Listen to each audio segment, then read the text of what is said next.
केही पत्रकारहरूले सार्वजनिक डिबेटको लागि पब्लिक आह्वान गरिसकेपछि केपी शर्मा ओलीले त्यो सार्वजनिक डिबेटमा सहभागी हुनेछु भनेर सहर्ष स्वीकारेका छन्। त्यहाँ केही आरोपका कुराहरू बाहेक त्यो उनको स्ट्याटस एकदमै मलाई मन पर्यो। उहाँले चाहिँ नि आफ्नो पार्टीका एजेन्डाहरू के छन्, भोलि पर्सि देशलाई लिड गर्नको लागि के छ, प्रष्ट रोड म्याप प्रस्तुत गर्नको लागि यो पब्लिक डिबेट एकदमै सही हुनेछ भनेर उनले राम्रो तरिकाले त्यसलाई एक्सेप्ट गरेका छन्। त्यसमा केही आरोपका कुराहरू बाहेक म एकदमै समर्थन, एकदमै प्रशंसा गर्न चाहन्छु त्यो। र तर त्यसमा चाहिँ फेरि अब बालेनले सहर्ष रूपमा अस्वीकार गरेका छन्।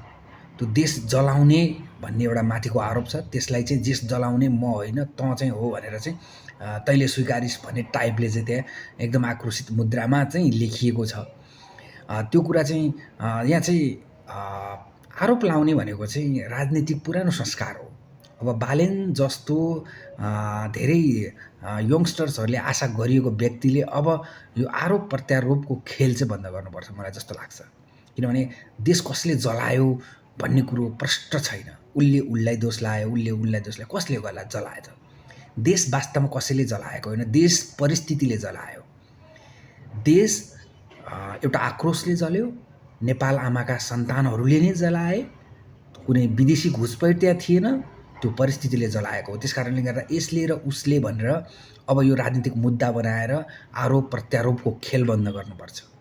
अब भविष्यको बारेमा हामीले सोच्नुपर्छ।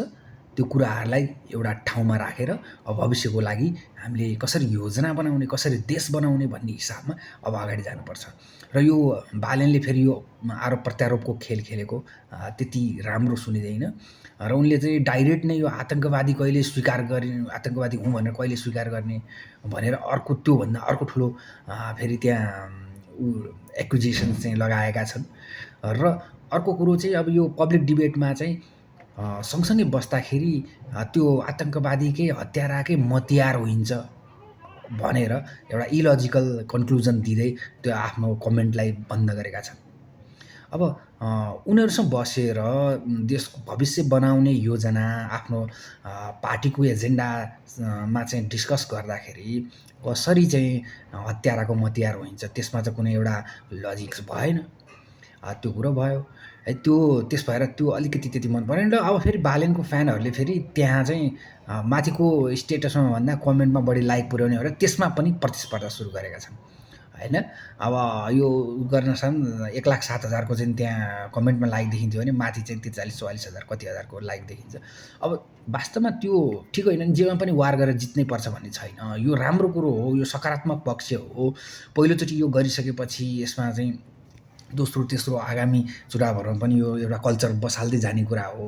र यसरी चाहिँ ब्ल्याटेन्ट रूपमा रिफ्युजल चाहिँ गर्नुहुन्न थियो, बालेन आउनु पर्थ्यो। र यदि बालेन आएनन् भने पनि ठिकै छ। भावी प्रधानमन्त्रीको